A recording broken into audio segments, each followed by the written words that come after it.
एक और हैं सिद्धेश्वर सिन्हा।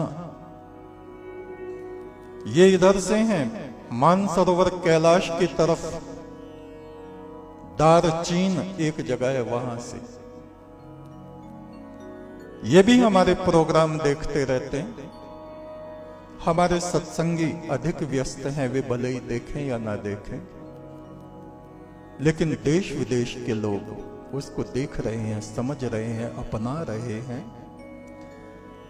ये लिखते हैं, गुरु महाराज आज प्रातः आपने एक वचन कहा था, सुबह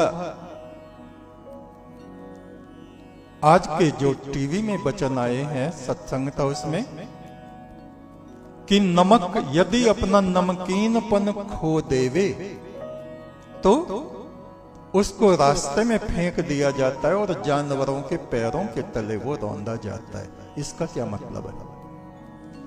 मतलब यह है कि जैसे हम भारतवासी हैं, हम लोग कितने वर्षों तक दूसरों के पैरों के तले रौंदे गए, अपने ही नेताओं के पैरों के तले रौंदे गए, क्योंकि हमने अपने आत्मा को नहीं समझा, अपने गौरव को नहीं समझा। और वो कहते हैं सिद्धेश्वर सिन्हा, किसी के साथ एक और भी वचन आपका था नमक का, कि परमात्मा बिखरा हुआ नमक पलकों से चुगवाता है। इसका क्या अर्थ है? इसका अर्थ यह है कि हम अपने से किसी को कम समझ के यदि उसका तिरस्कार करते हैं।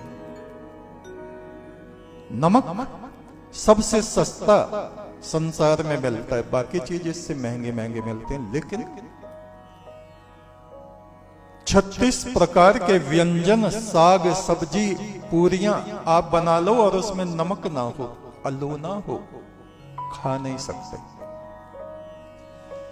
ये ही महत्व इस सृष्टि में मनुष्य का है।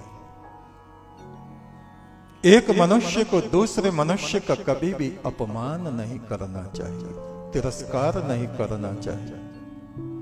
पति को कभी भी अपनी पत्नी का तिरस्कार नहीं करना चाहिए, नारी का अपमान नहीं करना चाहिए, अपने से कभी कम नहीं समझना चाहिए। जो हमसे कमजोर हैं कभी उनका तिरस्कार नहीं करना चाहिए। वे नमक की तरह महत्वपूर्ण हैं। हमारी एक बेटी है, कश्मीर में उसका विवाह हुआ है। जब भी वो आती है, जब भी मिलती है, हम उसको सगुन के रूप में नमक की पुड़िया देते हैं, नमक का पैकेट देते हैं। दिल्ली में है वो बेटी हमारी निधि, कश्मीर में उसकी शादी हुई है। तो वहां मीठे को नहीं, नमक को सगुन माना जाता है। नमक को सर्वोपरि सबसे महत्वपूर्ण माना जाता है। और पिछले वक्त में हम सुनते भी थे, किसी ने किसी का नमक खा लिया तो वो नमक हलाल जरूर करना होता था। और आज के वक्त में तो बस कहने की बात ही नहीं। फुल संदेह वाले बाबा कहें, हे प्रभु हम नमक हरामी राख ले ओ, हे समरथ स्वामी, हे प्रभु अंतर्यामी। इस संसार में आके हे परमात्मा, हम तेरा दिया हुआ खाते हैं, तेरी छत्र छाया में रहते हैं और तेरे एहसान को नहीं मानते।